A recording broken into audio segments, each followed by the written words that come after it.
Williams veers left, pulls up, looking for the lead, and he got it. Jalen Williams, 2 seconds, 1:11.109. Now SGA probing, piercing, spinning, hanging for the lead, and SGA knocks it down. The Thunder finally get the defensive stop, and SGA puts them in front. I'm Kenrich Williams. You're listening to Topic Thunder.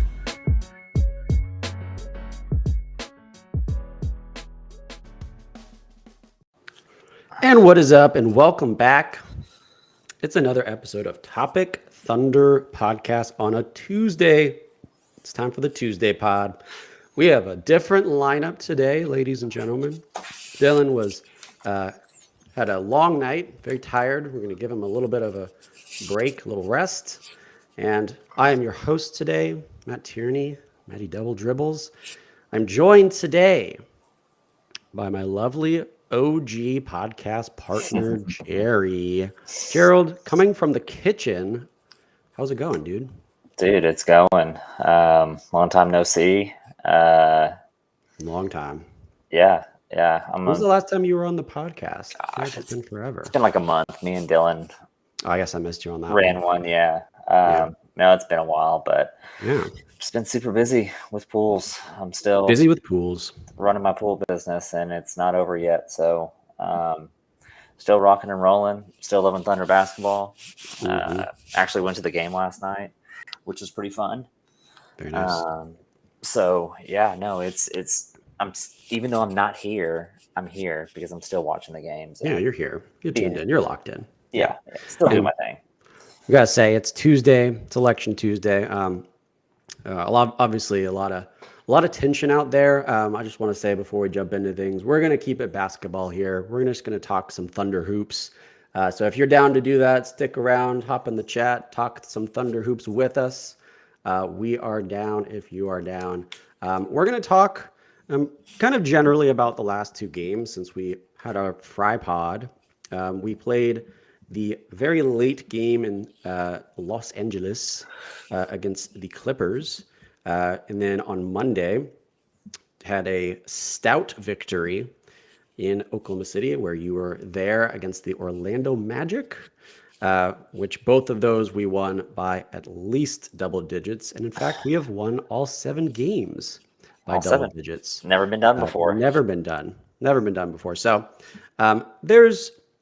there's a lot of different things we could unpack here. And I think I want to start with a positive. And that's just been, in general, some of the defense we have been seeing all 7 games, but particularly the last 2.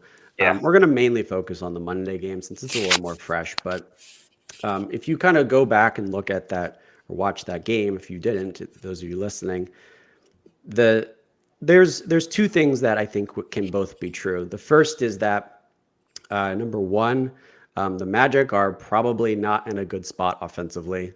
Paolo being out is tough for them. Wendell Carter Jr. is out yesterday as well. He's kind of an offensive big man as well. Just not having Paolo, though, especially, is completely deteriorated their offense. They looked completely lost. But at the same time, I also think the Thunder defense and how stout it was rattled them tremendously. One of the things I joked about on the timeline was that Mo Wagner looked so frustrated and he wanted to quit by the fourth quarter. It looked like he was mad. I kept calling him Luka all game. He had that Luka mentality about him. Yeah, he was just crying every single call. It was tough. It was tough if you're a Magic fan to watch that. But the Thunder defense does deserve a lot of credit for that. Chet was making both Tristan da Silva and Badate look completely confused, not able to do anything at the rim. You obviously had all the guards doing what they do with Caruso, getting some great minutes. But the defense in general was just another consistent highlight of this.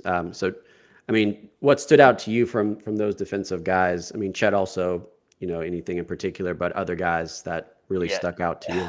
There's a play with Alex Caruso where he dove on the floor, passed it to Shea, kind of tipped it to him after he got the ball. And I think Isaiah Joe set up his guy and hit just a mid-range jumper on it. But Um, from just what I've seen so far in the last 7 games, it is absolutely mind blowing how handsy and how great at using his hands Alex Caruso is. Yeah. It is on a whole other level. His anticipation, his grit, and willing to go dive on the floor the way that he did. I mean, that looked like a third grade girls basketball game the way he dove on the floor. But it was absolutely amazing. Like, I got out of my seat, like, screamed, because it was just that freaking cool. The other thing that I'll say that I'm noticing a lot, and I don't think it's getting called out enough, is Aaron Wiggins has been playing absolute stellar defense last night. He covered for a few guys. You know, he was in the lineups with a lot of the young guys at the end of the game, and he was covering up for them and making sure to bounce back. So I don't know. It's kind of refreshing knowing that we are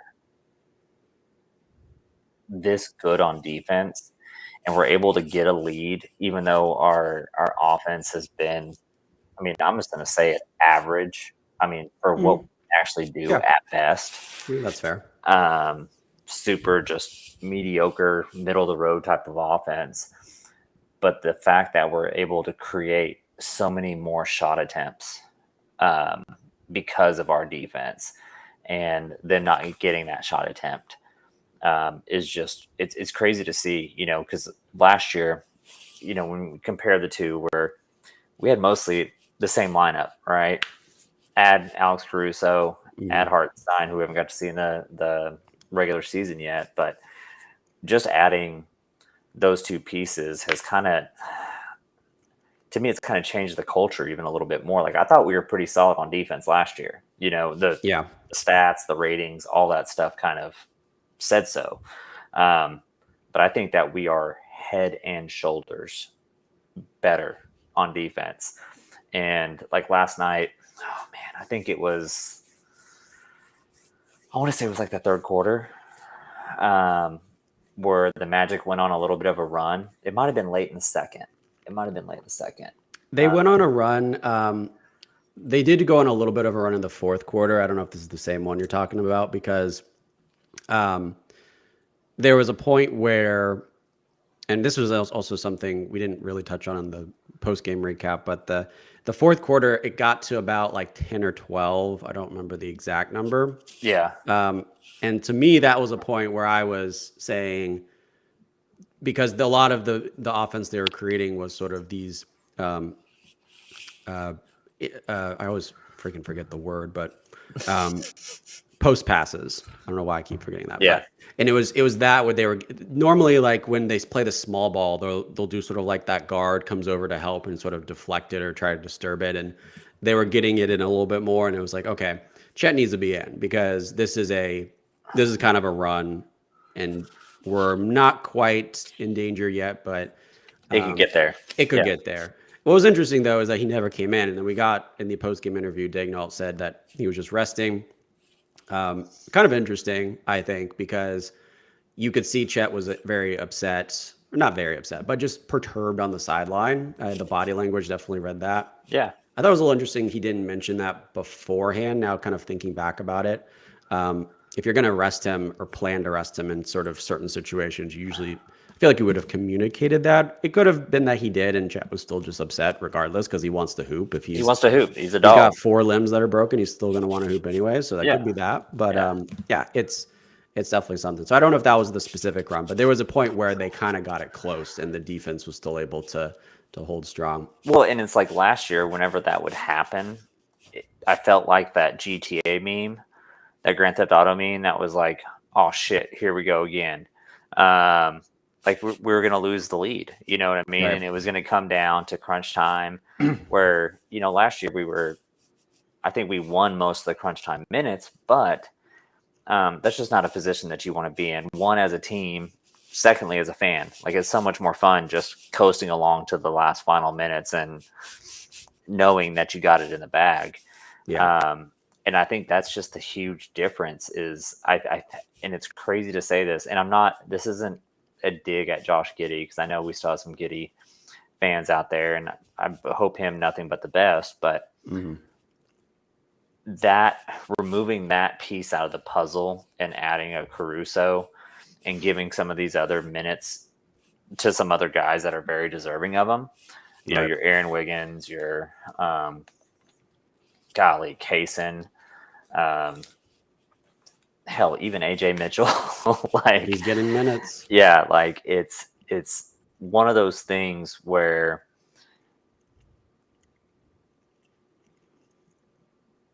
like I said, we were great last year, but we are so much better this year. Like so much better. It's not even it's night and day to me, at least, from just the eye test, right? And I haven't gotten to advanced stats or anything like that. Like I think after last night, I saw a tweet where we're 1 through 5. We're the best defenders in the league right now. I think Draymond fell out of the 5th spot, and it got replaced by don't quote me. Unless it was just a fake tweet, which could happen too, but that can happen. But it's just, it's so crazy just how well this team is, and the communication and people knowing where they're supposed to be at and reacting the right way. It's just been a breath of fresh air so far for me, at least, watching this, like such a breath of fresh air. Yeah. One last point on Alex Caruso. Before I do that, though, we do have a surprise visit from the one and only Mr. Alex Roy. What the hell, he's not in the car? Not in a car? Yeah, not in the car. What's going on? What's going on? You have a house and a fan? Oh, damn. So it's been that long since you've been on the podcast. It's been a while. Yeah, it's well, with you. I haven't been in a car in a minute. Yeah, well, nice. I'm glad you got off the graveyard shift. I'm happy for you. I'm still on the graveyard shift. Don't worry about that. Making small moves. He's in a house now. Gotcha. One last thing I did want to mention on Alex Caruso is the deflections per game is still pretty impressive. He's not the number one deflections per game, but he is 3.7 on 19 minutes a game. The other guys are like, top are like 4 and 5 deflections, but they're playing like 30, 35 minutes. So the amount of just in that stat alone is one to note. And on to your other take about, what Giddey brings, just like besides that is you can sort of see it in his mood. He's very much like Shea Shea is both on offensive defense like this, but you said Shea, what you can Giddey tell brings. Well, what Shea brings is the mentality of like perfection. He wants to be right every time. He's like so upset with himself if like he doesn't finish a shot, for example. Caruso's the same way on defense. Like if he doesn't get a steal when he thinks he should, he's just like so mad at himself, and he'll like grab the ball and just like shake it and be like, why didn't I get you when he had this defensive possession? It's just that type of like just so wanting to be good and elite at what he does. And that just is like another layer of culture that you're bringing in that was already very positive and very fortuitous. I guess we'll use that word. But one other thing I wanted to mention on deflections, because I have the stats up, a little pop quiz for you guys. There are currently 4 players on this roster with over 3 deflections per game. Alex Caruso being one. Who are the other 3? Lou Dort and Kaysen are the 2. There's one left. Shea? Trickier. It's not Shea. No. Shea is. Oh, this one's a little bit trickier. Okay. It's gotta be. Well, I didn't mean to say that much trickier. It's just not the expected Shea. Yeah, it's got to be J-Dub. Got to be J-Dub. It was J-Dub. It was the next 4. Yeah. Shea was number 5 at 2.4. And to your guy, Jerry, who mentioned Aaron Wiggins is next at 1.9. Yeah, he's been playing stellar defense this year. I love to see it. Yeah. So just I put out a tweet about this. Like I was watching part of the Orlando game, and it just seems like this team, they go on. So everybody in the NBA goes on offensive runs sometime in the game. Sometimes they go, last year Dallas went on a 30-0 run against us in the regular season. We still came back and won that game, thankfully. But teams go on offensive runs all the time. I can literally point to we're 7-0. There have been 4 or 5 games where there's been a 3 to 4 minute stretch where the Thunder have gone on a defensive run, not an offensive run. I mean, the defense has led to offense, and the score has gone up exponentially, basically, to put a game away. But whenever they lock in and whenever they have the right personnel out there, and the right personnel I'm talking about, it's usually 2 of Kaysen, Dort, Caruso, and then they have Chet out there. Whenever they have that lineup out there and they buckle down, it is demoralizing for the other team. To the point where guys cannot dribble to their spots, and these are NBA players. These are professional players. Trae Young is an all-star. He's been an all-NBA guard. Whenever Kaysen locked it down for that 2 to 3 minute stretch where that game got put away, basically, he could not get anywhere where he wanted. He got the ball taken away from him 2 or 3 times. You don't see that. This team is built different, and I don't mean to get all the young guys built different. This team is completely built differently than anything we've ever seen, and it starts at the defensive end, and then they have great offensive players. They have SGA, they have Dub, they have Chet, they have a great cohesive group. They have a team. This is what Olympic USA basketball wants to do every year. Whenever they bring over 8 superstars, but then they bring over 4 real good role players, the Drew Holidays, the Derek Whites. This is what they're looking for. And this is what we have on this team. We have our great players, but then we have this core around them that complements them so well. And this is just a testament to the front office, a testament to Sam Presti, what he's been able to do with patience over these last 2 or 3 years, over these last couple of drafts. And just this team is just, it's in my mind, I'm watching something historic, and I'm watching something that it could be the basis for how teams are built after us. I kind of want to throw this out there because there is talk about the offense, what to do. It's kind of struggling, and comparing it or complementing it with this really good defense, it seems to be fine. There's something to say about the level of competition that is coming up. There's definitely some games down the road, which we'll talk about at the end here, that are going to be a little more challenging. But I think what I'm starting to notice, and I've picked it up in a couple places, one of which was in this last game against the Magic, it almost feels like they want to grind the game to a halt. They want to just be ruthless on defense, and then sort of when they get their opportunities in transition, they'll get them. But if they don't, they'll sort of slow the game down a little bit. And there's 2 places that I noted this. And in the first one was on Saturday. The Saturday game, if you go back, let me double check all of the scores here. Yeah.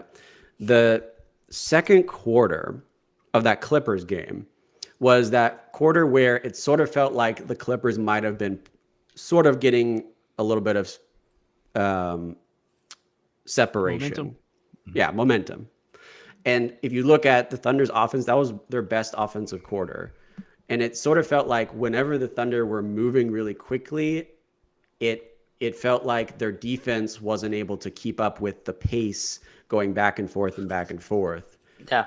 But then you get into the third quarter, it sort of slows down a lot, and the offense didn't look as great, but the defense really ramped up. And it sort of felt like there was not just a defensive intensity shift, but also on offense, sort of not just always being in transition, running more set plays, kind of running the shot clock a little bit more. And I think that's sort of intentional. The other one that happened on Monday against the Magic that, again, kind of piqued my thought about this was that the best offensive quarter for the Thunder here was the first quarter. It was a lot of J-Dub. It was explosive offense, but that was also the best offense for the Magic. It wasn't great, but it was decent. They were, when Chet was off the floor, they were actually able to get some stuff at the rim. They're being semi-productive. And so it's just something that I've noticed. I don't know if it's a correlation or a causation. Right now, it's probably just a correlation, but it seems like there's perhaps a pattern where the Thunder kind of prefer to be in these games where they want you to just slow down and just sort of bleed out the clock and make everything hard and nothing's very fast. And that sort of is sort of, I think, their potential mantra. So it's just something to look out for. Again, I don't know if I'm right. I could be completely wrong. No, I think they might be like, that's stupid. That's not what we're going no, for.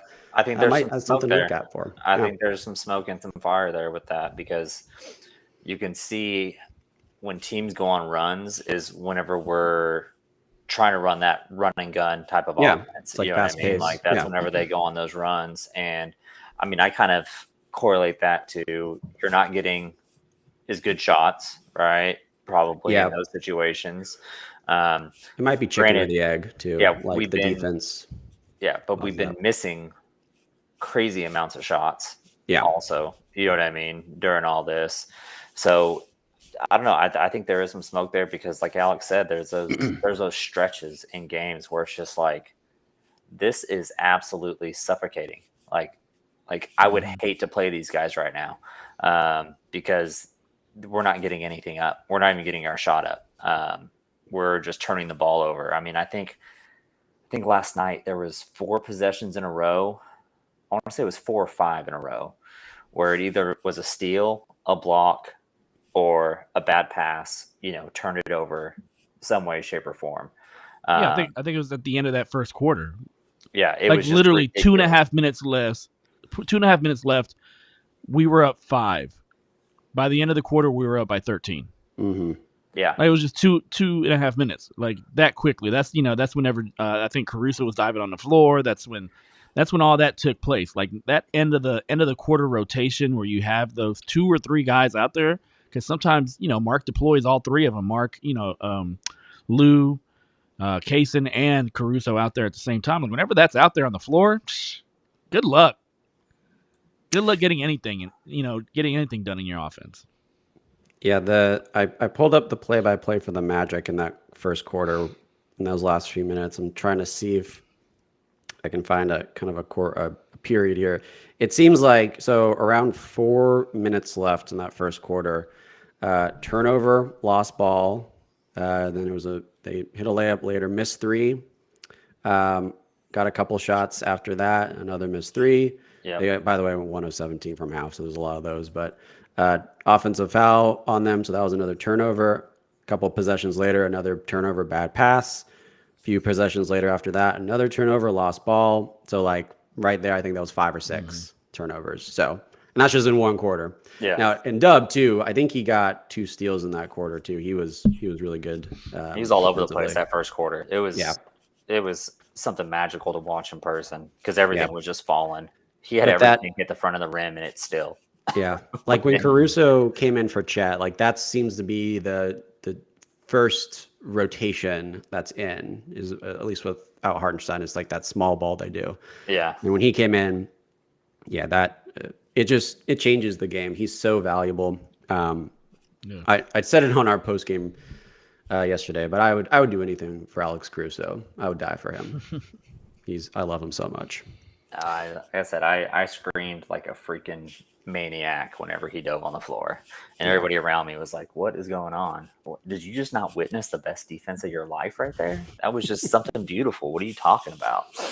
So yeah, the Magic ended up shooting 5 of 34, which honestly is a little bit higher than they actually were shooting. Most of that came in the second half. Yeah. So yeah, especially that fourth quarter. Yeah, and there was nothing happening. 18 turnovers was just, I mean, that's crazy. I think how many of those were steals? 12 of those 18 were steals. So I mean, the defense is something. I wanted to I mean, if you guys have other things on this game or players in particular, definitely bring them up. But I really quickly wanted to also mention Shea's game because I thought it was that first half.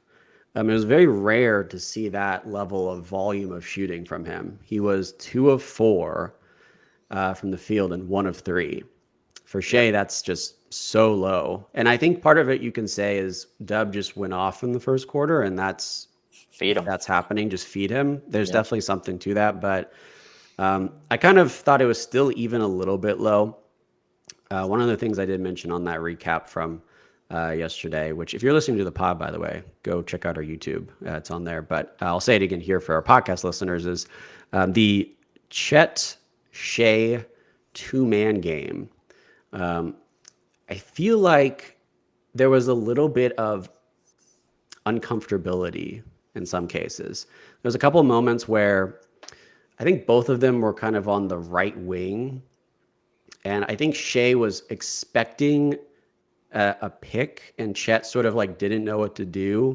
And it was sort of this uncomfortable, like, what are we doing here? And then there was another one, or another two, I think these were both in the first half, if I remember correctly, where rather than, it was sort of a dribble handoff with Chet, and then rather than sort of working with Shea to feed it to him, he just sort of went into ISO mode and sort of just was like, I'm just going to do this myself. So that play, and then there was a couple with Shea where he just sort of took a pull-up three.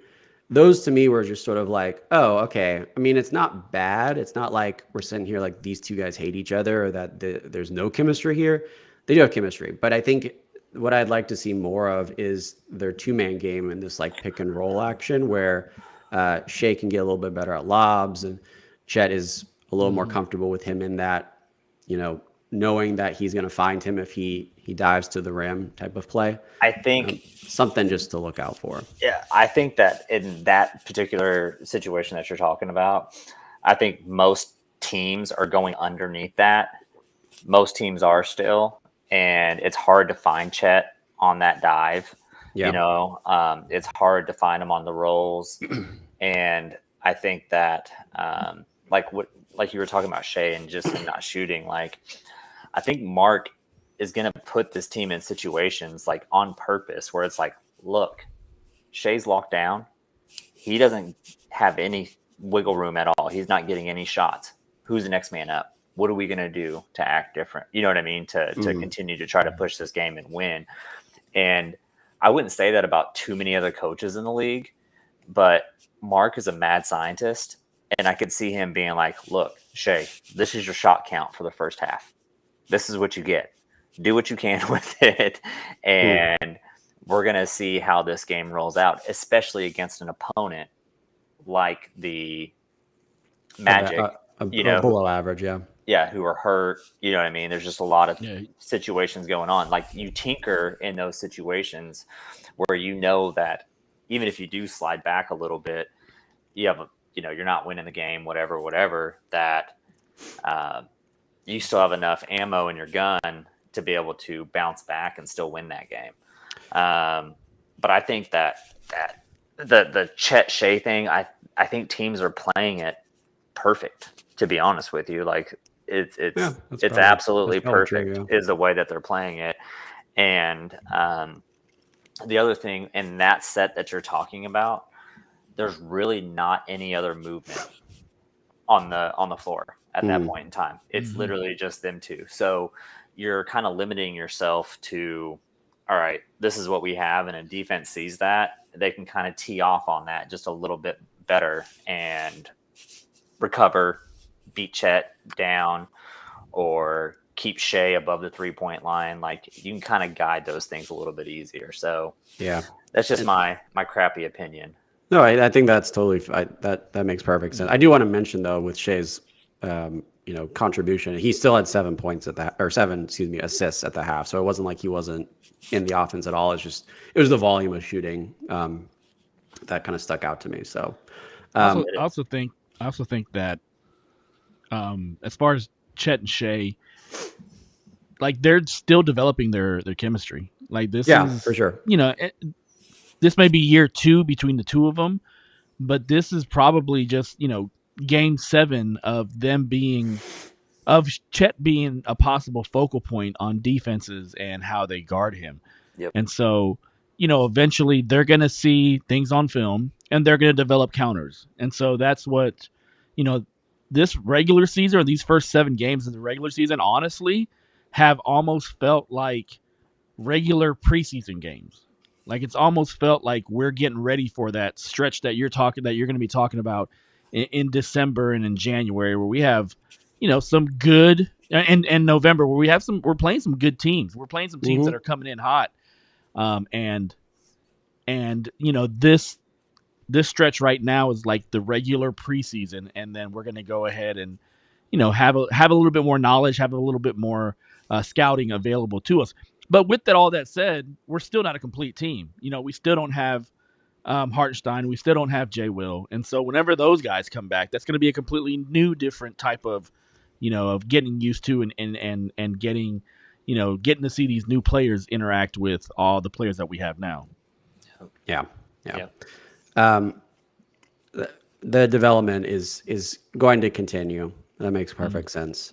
So it wouldn't be happening if Mark's literally started a different guy for like the last 5 nights at that other spot. You pretty much hit what I was about to say too. It's very interesting how I think Andrew Schlecht mentioned this too to some extent, so I might be copying him, but I think it's interesting how we're staying so competitive and like not even competitive, like winning games pretty handedly, while also having this sort of like development period of the season where usually if you're developing, you're not also winning. Those things don't go hand in hand. But the amount of different people touching the ball, handling the ball, like doing their own shot creations, like what we said, AJ Mitchell getting all of these minutes. You've got obviously like the big three with Shea, Dub, and Chet, but then you've got like Aaron Wiggins making some of his own shots. Isaiah Joe's usually a pull-up shooter, but he can get his own shots. Caruso doesn't always, but he's in that picture. Lou Dort, Kaysen Wallace, he's been in the starting rotation and been a little bit better finishing. All those, like, that's so many guys that are getting touches. And normally that's like what you do when you're developing. You're trying to see who's working and who's not. But they're doing that and also winning games handedly. So it's been very impressive. I don't think we're going to be seeing that sort of diluted amount of touches as the season gets further along and we get kind of ramping up to the playoffs, but definitely just kind of a cool thing to see. Yeah, I don't. 7-0. But that's the thing, though, is you're resting on your defense, which is something that whether you're having a good or a bad night, you're resting on something that you can keep consistent through effort, and I think that's the more impressive part about this. Yeah. So before we wrap up, were there any other guys from the Magic game that we haven't hit yet that you guys wanted to discuss before we go to our overreactions section? Just everybody. We're 7-0 as a unit, man. 7-0 as a unit. It's great to see. Great to see. Yeah. It says just everybody. Shout out everybody. All right. We're going to do a little segment that I've set up for tonight, and I'm glad we have 2 people on now because we can sort of go back and forth on this.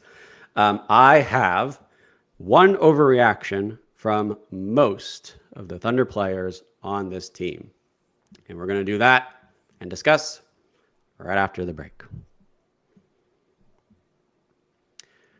And we're back from the break. Guys, I have one overreaction from the top 10 or 11, I forget how many, of these players so far this season. According to Kevin Garnett, we got 11 mother effing dogs on this team. Mother effing dogs. Yes. I think I have one for all of those mother effing dogs. I will say I've been working on this list. I was originally going to make it a separate video, but I just kind of got busy, and so I decided, why don't we just make it a segment in the pod? Some of these, because I've been making it for a while, are a little bit out of date. So just keep that in mind. I'll try to tinker it as we've adjusted some overreactions over the last couple of games. But I just want to see if you guys agree. If you're like, what was the scale we did? Was it wild, mild, bold? Oh, yeah. No, it was cold, wild. No. Hot, mild, or no, they rhymed. It was bold, wild, cold, and mild. Those were the 4. Yeah. So the categories that you were allowed to choose from, and we combined a couple of them together. And we combined. You can. So yes. So just to get you started with the rules, let me break it down. There's 4 categories of that you can choose from for my Repeat it one more time. overreactions. The 4 categories are bold, wild, cold, or mild. Got it. So if you're going in order from least crazy to most crazy, it would be cold, mild, bold, wild. And that's the order. Now, there's a twist. You can mix them up. We had some bilds, a bold and wild take. We had a wild cold take. You can mix up however you want. This is our podcast. So I'm going to do a bold and a mild. Mild. So those are the 4 categories. We'll go pretty fast through these. We don't have to like break every single one down. But here we go. I'm going to go from the top. Shai Gilgeous-Alexander. My hot take. And Alex, I think you already agree with this, but we haven't heard from Jerry yet. There's been a lot of discussion about Shai's 3-point shooting volume increase. My overreaction for this is that not only is it fine, it is necessary for him to be taking this many threes, even if it is at the efficiency we currently see. Rationale is you need to go through these growing pains. Dylan had a great article on Topic Thunder's website, OKCTopicThunder.com. I believe that's the correct website. Correct me if I'm wrong, Alex. And he mentioned a lot of this here, where he is usually hitting a lot more threes and more volume on teams that are usually subpar. Not that he's not taking those games less seriously, but he's sort of using those as opportunities to take more threes. And those growing pains are going to allow us to be an even better offense, because if we can get more people to bite on that Shai 3, he's already lethal getting past somebody. Just think about if he is now taking 6 or 7 threes a game at a competent level of maybe 30, 34, 35%. Obviously, right now, he's not at that. But if he gets there, that is a dangerous thing. Right now, he is currently at a little under 30%, but on 5 attempts. So clearly a bump up from last year. That is a necessary thing we need to see. We should not be saying he stops it. That's my overreaction. What do you guys think? Bold, mild, cold, or wild? It's a cold take. Cold. Yeah, it's cold. Super cold. And the reason why is because we'll spice it up on the next few. Yeah, no, but you pretty much explained it down to a T. It is necessary. 1, 2. We saw what happened last year in that Dallas series, where we got just strangled. You know what I mean? Anytime he touched the ball, and I think that these shots are going to loosen a defense up, regardless if you make them or not. It's going to end up on the scouting report, right? Mm-hmm. It's going to end up there, and teams are going to have to respect it to an extent. And I think that it's what has to be done, especially earlier in the season, because there's times where he can pick and choose where he wants to take those volume shots at, right? It's kind of like what I was just talking about with, him only taking 4 shots in the first half, right? Like Mark's saying, hey, look, like we need to work on this. Practice is only going to get us so far. You know what I mean? We can only do this at the Ion Health Center, wherever they are, so much. And we need to see this live in a game, right? We need teams to respect that, and we need you to take those shots, because there's going to be some games where those are your shots. Like that's what you're going to be taking, because it's going to be playoff basketball where you don't get the same calls, right? Where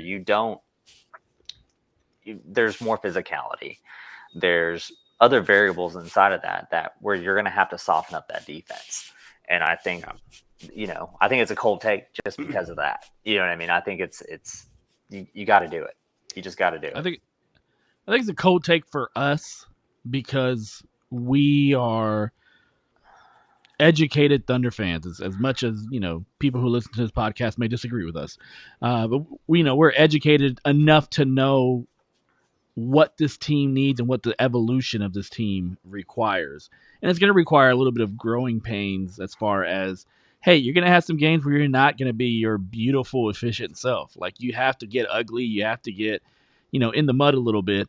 And a lot of people point to that Mavs series, and I like to point to the first game against the Pelicans, where that was just a dogfight to the end of that game. And if Shea could have been a little bit more comfortable, maybe spreading that defense out a little bit more, taking those shots a little bit, making that defense kind of breathe out and having more space within those driving lanes, it could have been an easier game. They swept that series. They eventually won that series. That game one kind of showed us exactly what and how defenses were going to guard us. And so you need to do that to go ahead and get more comfortable with it, and eventually cause the defense to kind of spread out a little bit more to help you out. So I think it's a cold take, but I think it's a cold take because we know that it's a necessity that this team has to go through. Yeah, it's you'd be surprised how many people on Twitter, Reddit, etc. would maybe say that was even a wild take or a bold take. But yeah, I'm glad to see collectively on the Topic Thunder podcast we are in agreement on that. Educated. Here, my next one is Chet Holmgren of the Oklahoma City Thunder. He is going to be at the end of the season, if not already, but the take is at the end of the season, a top 5 big in the NBA. Oh, that's my take. Top 5.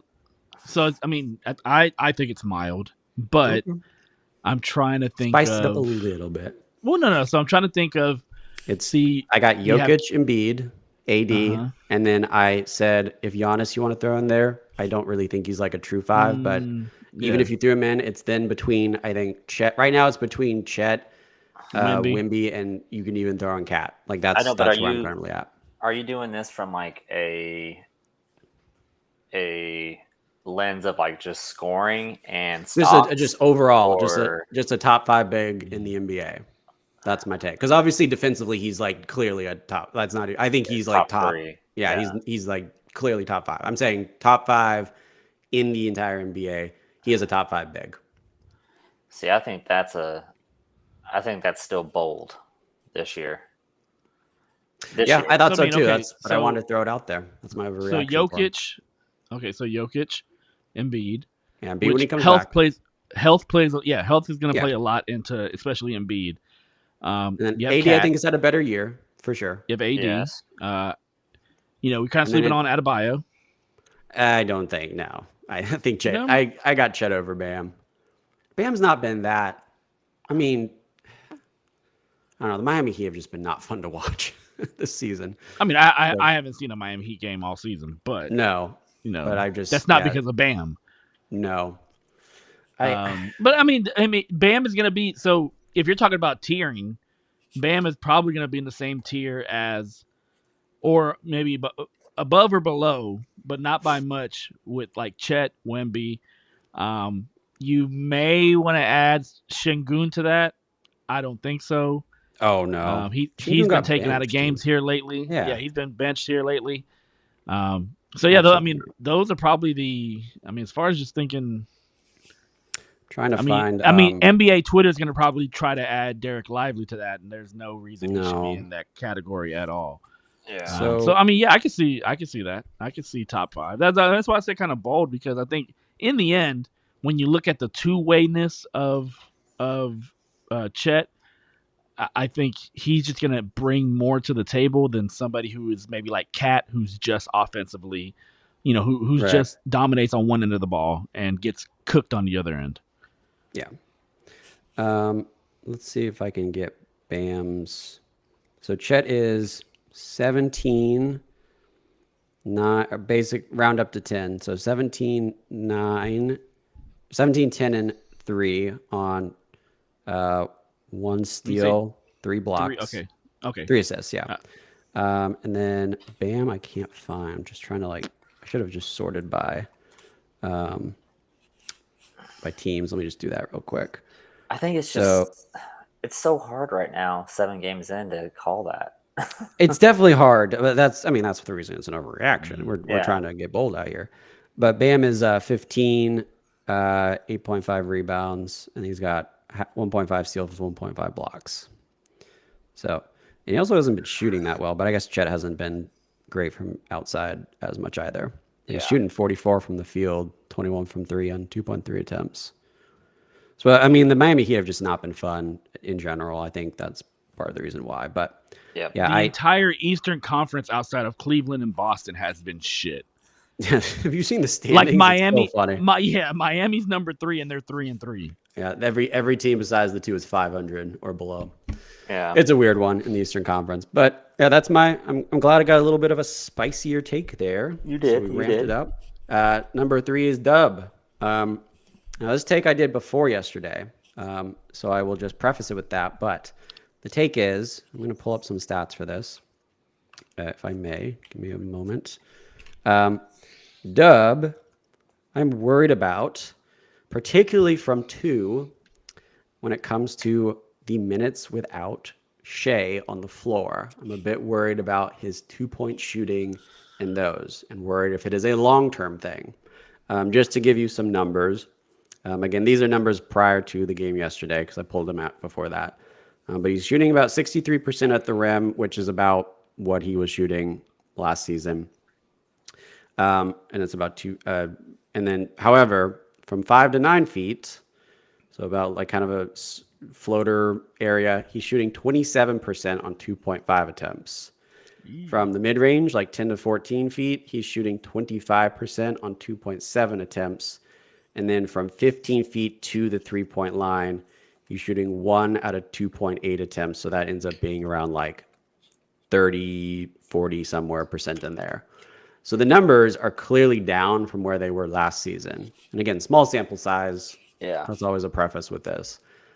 But my overreaction to this is I am a bit concerned that he is not able to create that sort of 2-point shot creation that he has before. His 3-point shooting has been pretty good, but it's the 2 points inside the 3-point line, especially with Shea off of the court, that I am worried about. Because even in that fourth quarter yesterday, I mean, it wasn't a lot of minutes, but he, when Shea wasn't on the floor, he was 1 of 3 and 0 of 1 from shooting from deep. So it still wasn't like that great. So I just something to be concerned about. Calling that one cold. Yeah, I figured that'd be a cold. Yeah, and the reason why is just because Shea's off the floor. Everybody on the scout team knows who's coming up next. Like, everybody knows. Clear. Yeah. And I think that he's taken some tough shots, some really tough shots, which I think goes into these growing pains that we've been talking about, kind of getting this stuff out early in the season, finding what works, what doesn't work, right? Because I feel like, and this is just eye test, no stats behind it whatsoever, it feels like he is actually taking harder shots than what he did last year. Last year was very vanilla. You know, like it was 2 dribble, pull up, lane's clear, I'm going to go dunk it, or a 3-pointer. And this year, it's been a lot more, no, I'm going to create my shot off the dribble. He had a lot of fast break last year, too. Lots and lots off the fast break. So I think this year, it's more of a, hey, we're gearing you up to get ready. When it happens with Shea that he gets clamped up in the playoffs, we need you to be able to generate some of these shots and some of these looks. Because, correct me if I'm wrong here, but I feel like his assist numbers have to be about the same or higher this season than what they were last season. The assist numbers? Yeah. Let me check. So, I mean, just kind of while we wait for that, I will say this. I'm not too worried about Dub and creation and things like that, because hopefully in a couple weeks we'll get Hartenstein back. And Hartenstein will be, a lot of times whenever Dub is out there by himself, he'll be the big on the floor with Dub. And you want to talk about somebody that's able to create a little bit of space for somebody who is offensively gifted. Yep. Should help him out in getting a little bit more space to create, which for a player like Dub is all he needs probably to get that percentage up to where it was, to a higher standard. And And so I think we just need to wait for that. Like I do hear a lot of people like on Twitter and stuff like that saying that, the Thunder need another ball handler. They might need to trade for one. And I think we need to see what this team can do whenever Hartenstein gets back, because that will give us the ability to have more space out there with the bench units. And so when you're doing that, then you open up the defense again. And, hopefully you have Joe out there, you have Wiggins out there with Dub, you have Kaysen out there. And so even if, they collapse the paint, he'll be able to kick out and find those guys out there on the perimeter. Yep. Yeah, that's the overreaction definitely had that as the counterpart. Isaiah Hartenstein makes that all better. He's about the same in assists, by the way, as last year's 4.7 this year, 4.5 last year. So a little bit higher. It's a little bit better. It just feels like he's more in a pass mode than what I've seen, especially whenever he gets stuck, whether it's in the paint or he's not forcing those other shots. And a lot of the looks that he's been getting this year so far have been super duper clean looks. They're just not falling. Yeah. All right. So fair enough. Not as hot of a take. Aaron Wiggins. Here's my overreaction. I do not want him on the starting rotation. Not because he's bad at it.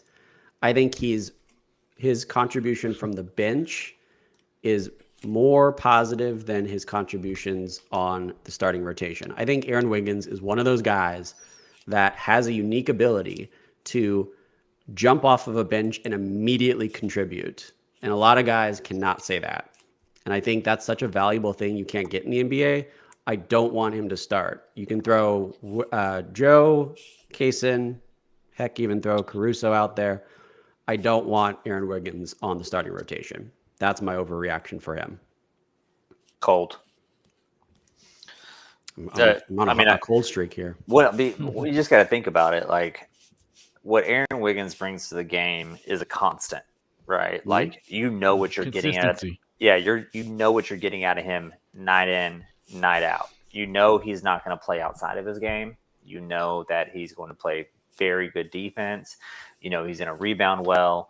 And those are things to me, like in the NBA, are stupid valuable.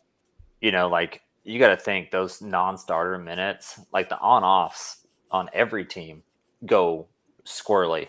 You know what I mean? Like they just take a big drop off, with their starters out, and having him, we really don't have that, coming off the bench. It stays fairly constant. It was even like last night when they were coming back just a little bit. I think they cut it down to 12, 10, something like that in the fourth.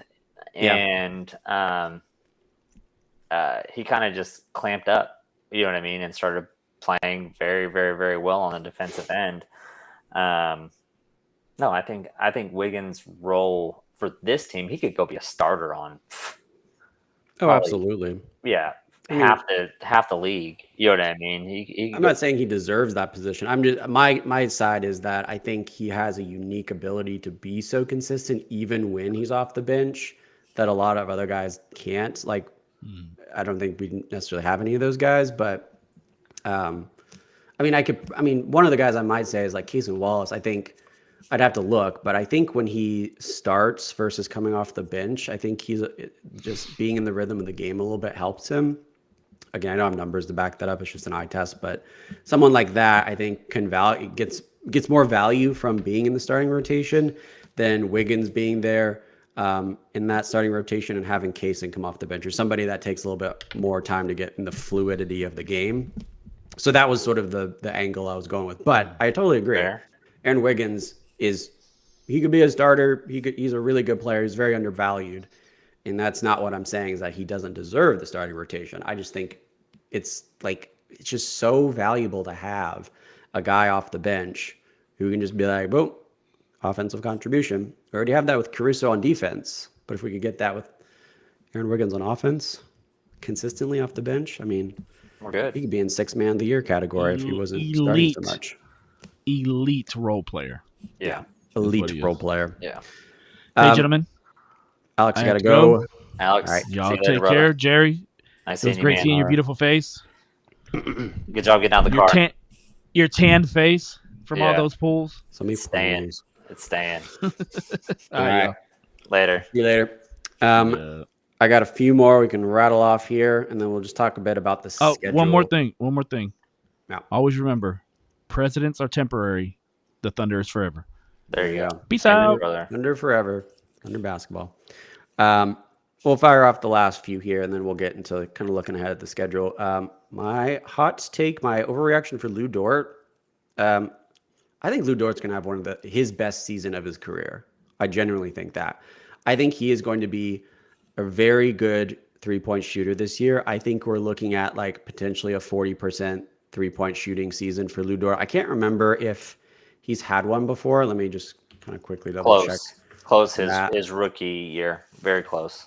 Yeah, I mean, so like on the volume that he'd be shooting, I think, this would be his best shooting season.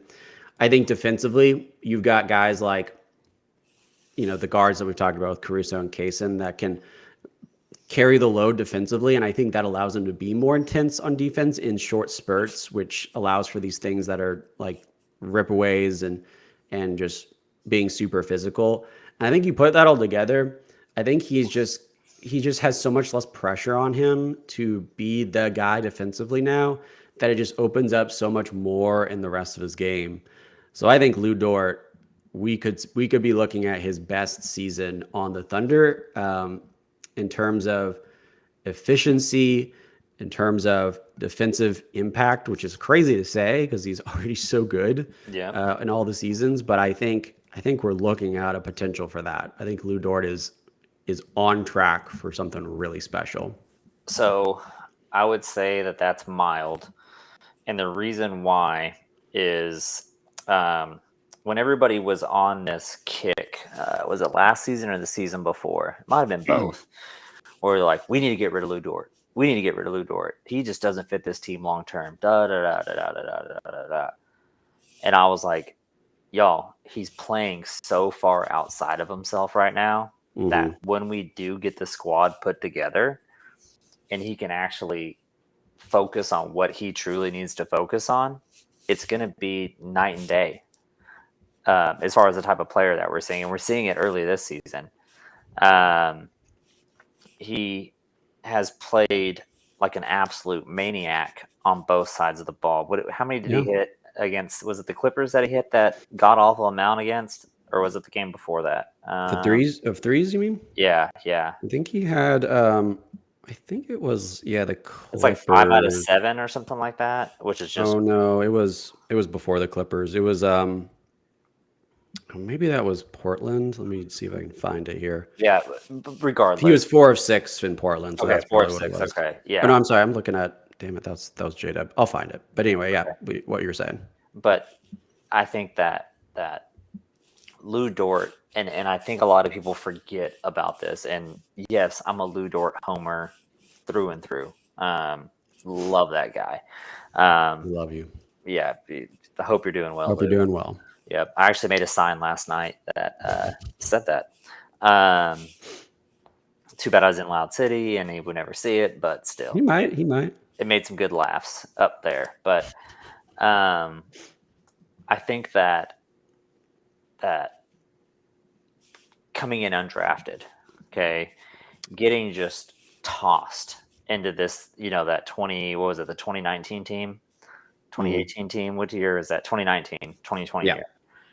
Getting tossed in that lineup as undrafted and slowly building himself up over the last couple of years. And there's been, I think a lot of people forget, really and truly, I mean, we've had 3 different iterations of this team since he's been in the league, right? We had the Chris Paul era, which was fun and great. Then we had the tanking era, which wasn't fun and not that great, which he was asked to do more because Shea was hurt. We had other injuries happening throughout the year. But I think that Lou has a lot more, kind of like what you were saying, he has a lot less pressure on him now, right? Yeah. Knowing that there's a guy behind you in a Chet Holmgren and soon to be Hartenstein.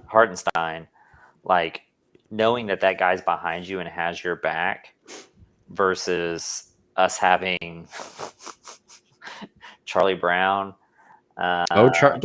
Jerry, do not disrespect the great Charlie Brown of this Thunder team. Olivier Sarr. Thunder legend Olivier Sarr. Yeah, like Moses Brown. Who else did we have back there? J.R. Joffrey. Yeah, Joffrey. No, was he there? No, Joffrey wasn't there for that team. For Dort, no, he wasn't. Yeah, that was the year before. I was just thinking of guys. Yeah, but still, like you look at that, and I know. I mean, I've played ball for lots and lots of years, and there's certain people that you can have behind you that you're like, all right, I don't even have to trip about this. I just need to keep my guy in front of me and focus my energy over here. If you go look at tape in prior seasons, Dort was literally everywhere covering, a lot of times for Giddey, because that's the side of the floor that they would light that up. Right. That's another factor too, is like why he's more freed up is he's not covering for anybody. Two people, you know what I mean? He's not doing that. So I think that I think that's mild. I think that's a mild take. I think that it could happen. I think that we'll take that. I still think his rookie year was still his best season, personally. So far, when you just look at the sum of everything. But I could see it this year. I could definitely see it this year. That's fair. Charlie Brown name drop in the chat. Yeah, we're going random Thunder. We're in our bag right now. Yeah, I got one more we'll throw out tonight of my overreactions, and we'll talk about the schedule. I'll do this one because it's a little more of a strict timeline. It's going to be this season. I think. Now, this is a little bit outdated, Jerry, so this is going to be a little bit of a major overreaction, but I think there's a possibility with this rookie class that A.J. Mitchell could be on an all-rookie team when it's all said and done. That's one to digest on. That's one to really got to think about. Yeah, super real bold. Tough. And the only reason I'm going to say that is because I know Mark is very famous for playing his young guys very early in the year. Mm-hmm. He plays them a lot early in the year. Last year a lot. Yeah. Year before that. I mean, we've just seen it over the last couple years where he plays them heavy. So I don't think. And you have to look at just kind of the developmental side of things too. Mm-hmm. Oos has made that leap from the G League to the NBA now, right? Like he's here. He's been stupid solid for us the first 7 games. Like really, really impressed with how he's been playing. Not so much with the bench whenever he's leading that group, you know what I mean? In garbage time minutes, not so much impressive there. But when he's on the floor with 2 or 3 starters, our regular rotation guys, it's been really nice to see him play. And I think AJ Mitchell, as much as I do like his game, I don't think it's as controlled yet as what it needs to be to consistently get minutes in the NBA. I think he's got to work on some stuff as far as picking his spots a little bit better. You know what I mean? Sometimes he tries to force some stuff, even with the starters. You know what I mean? Yeah. He'll do that. We've been seeing that a little bit more recently, and that's part of the reason why this take is a little outdated. This was coming off the first few games. Yeah, he's definitely we've been seeing the cracks a little bit more. Yeah, but I'm gonna chalk it up to like the main reason is Mark is tossing him out there right now to get run, so he burns up all of his games. I didn't even think of that. Yeah, he burns up his games, and then he can just go focus on himself in the G League. That's a good point. Because I think that it's a duality. You know, like you get better because of the G League, right? I mean, you're supposed to, rather. You get better. It's a proof's in the pudding. We know how to develop players very, very, very well. You know, the ones that want to be developed and think that they need the help and want to listen. You know, I'm talking about Poku, RIP. Another name drop. Yeah, but I think that I think it's the duality of it is, you get better in the G League, but I also think playing early in an NBA season for a guy like that is actually really, really beneficial in getting you ready for the G League, right? Like you have something tangible, as far as those minutes go and wanting to get those minutes, you have something tangible to go chase. And you saw with Ooze, you know what I mean? Like that dude in an NBA game last year was like, what the hell are you doing? But you go watch him in the G League, especially in the playoffs, and it was like, this dude is absolutely killing everybody on both sides of the floor. Yeah. So, yeah, bold take there. Don't get me wrong. I like AJ Mitchell. I think that he's going to be a solid guy for us. Probably in like 2 years, whenever we have to make some decisions on contracts. Unless Sam is just able to sign, 2 of your studs for less than $18 million a year, like he did with Isaiah Joe and Aaron Wiggins. Yeah. Or if Clay's ready to go, deep in his bag and really start paying that luxury tax again. So, yeah, no, I think his role will be more prominent in a couple more years, but I don't think it's this For year. sure. We're too loaded, dude. Like, way too loaded. I don't think we ever thought AJ Mitchell at the beginning of the season was going to be getting these minutes in the first place. So it's just been sort of a surprise. I do think what you said about the 2-way contract, though, is something I have not seen. It's kind of I would, I wouldn't put it past them to be using that strategy because of the, the early schedule too being pretty easy and get those minutes out of the way. So speaking of which, let's talk about these games coming up because they get a little bit harder in the next couple of weeks. Wednesday, we do play the Nuggets back at Denver. Okay. The Nuggets were looking a little bit better since we last played them in the season opener. But Aaron Gordon is out. He's going to be out for a couple weeks, so he will not be playing. Had a pretty good game the other day. I forget against who. I think it was on Saturday, I want to say. But he put up like 30 points, 11 rebounds. So he was doing really well. And now sucks for Denver that he is out. So they will be without Aaron Gordon. Still definitely a game to watch out for. They still can potentially do some damage, but I don't know how confident Nuggets fans are at collectively this team outside of Jokic. But definitely just, a potential good matchup there. I think we have their number. Now. I think so too, but it's just we like have their number. I just never want to be overconfident with these. It's so hard to do that. Yeah, I think if we keep the pace pushed to our liking, there's no way that they can hang with us. I mean, we'll just gas Jokic out super duper quick. None of their other guys have just panned out. Like, Strother has been defensively fine. Braun has been good. Braun has been really good. When we played him that first game, he looked really impressive. Yeah, and he's still been playing great. But no offense to Westbrook, but he just can't really fit into what they need. They need shooting. Yeah, well, and that's the thing though is I don't think he's there for the shooting aspect of it. No, he's not, but it's like that with Jamal out too, or not performing. It's like somebody's got to step up, and so now it's like he's not fit for that. So it's tough. So we're definitely I'll call it a win, but it's just you don't want to take a team that won a title. I agree. Pretty recently, but it's like you're gonna take 52-48. You know what I mean on that type of thing. Like you're the favorite. Yeah. You're the favorite. The next few games, though, are the ones that are going to be a little more interesting. We got the Rockets on Friday. The Rockets have been pretty impressive, I would say. We talked about Şengün getting benched a little bit, but Jalen Green has had his moments. Van Vliet has been really good.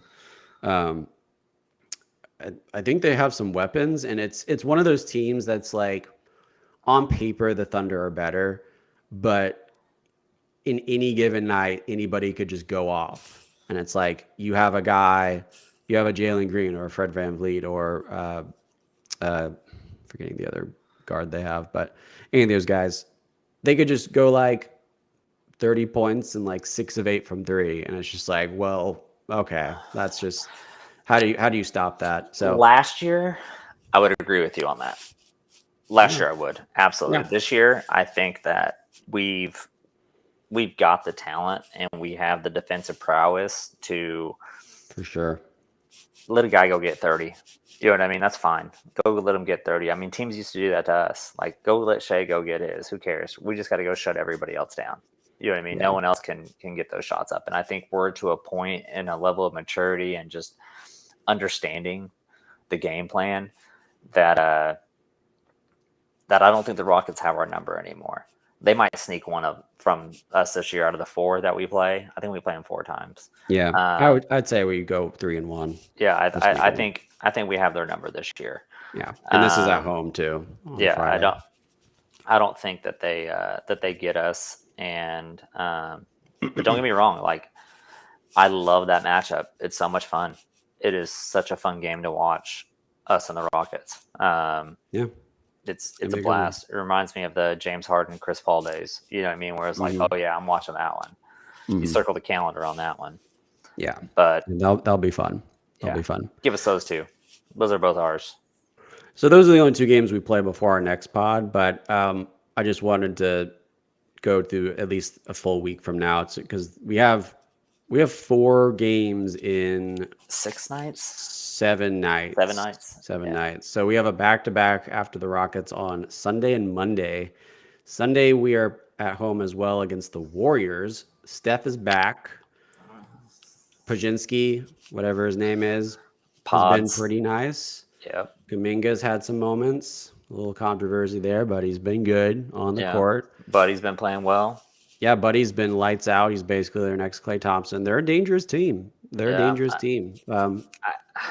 I think I'm going to go wins for all these just because it's hard not to, but it's like for all these games, it's like I could envision a loss here. You never know. If I'm going to say it's, you know what I mean? If there's a game that's like a loss, it's probably that Warriors game. Yeah. You know what I mean? Of these 4, it's probably the Warriors, because the other one after that is the Clippers, who, again, they played some pretty good defense against us in the first half of that game in LA, but it felt like we also kind of had their number in the second half. Yeah, they just don't have enough firepower. I think they're also kind of old too. Which was kind of funny because we were on the back-to-back of that game last time, and still felt like the second half we had more energy. We're just younger. So yeah, I'm gonna go 4-0 over those 4 games. But yeah, like you said, if I had to pick one, probably go with the Warriors. So that is, and I mean, just looking ahead, we don't have to, just to highlight a couple other games in November, because November is going to be a tough month in general. If you're looking at from today, the 5th, to January 20th, that is 14 days, if you don't count today. And we have a total of 9 games during that stretch. 9 games in 14 days. So we're hoping for, what would that be? 15-0, something like that. I don't know. I can't do the math in my head, but we're hoping for all wins there. But it's a tough stretch. You've also got in that mix the Suns, who have looked really good, and obviously the Mavs are always going to be a team you're going to pencil in. So just some tough games in a short period of time. So this is a big stretch for the Thunder. We've had a kind of a slow start in terms of like teams that we expect to be up there in the Western Conference, Eastern Conference playoffs. There's some teams coming up now.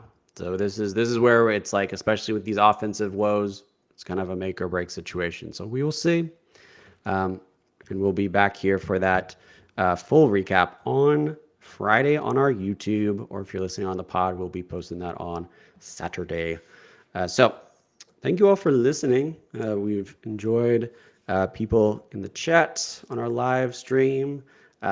If you are watching this afterwards, comment below how you think we're going to do Wednesday and Friday. Do we go 2-0, 1-1, 0-2, God forbid? Let us know in the comments. Be sure to like and subscribe if you're watching on YouTube. If you're on a podcast platform, be sure to download, leave us a 5-star review on iTunes. Please. Been watching those every now and then. Appreciate when people put those in. If you leave us one, we will read it on the podcast. That is a Tierney guarantee. assuming you say nice things about us, because we are sensitive and we would like to only hear nice things about us. So please do that. Yep. Anyway, thank you all for tuning in. We'll be back. I'm going to try to do a post-game pod tomorrow if you're watching on the YouTube. So tune in after the game in Denver. I can't make any promises, but I'm going to try. But we will be either back tomorrow or Friday on the YouTube. So, nice. Thank you for tuning in, everyone. God bless.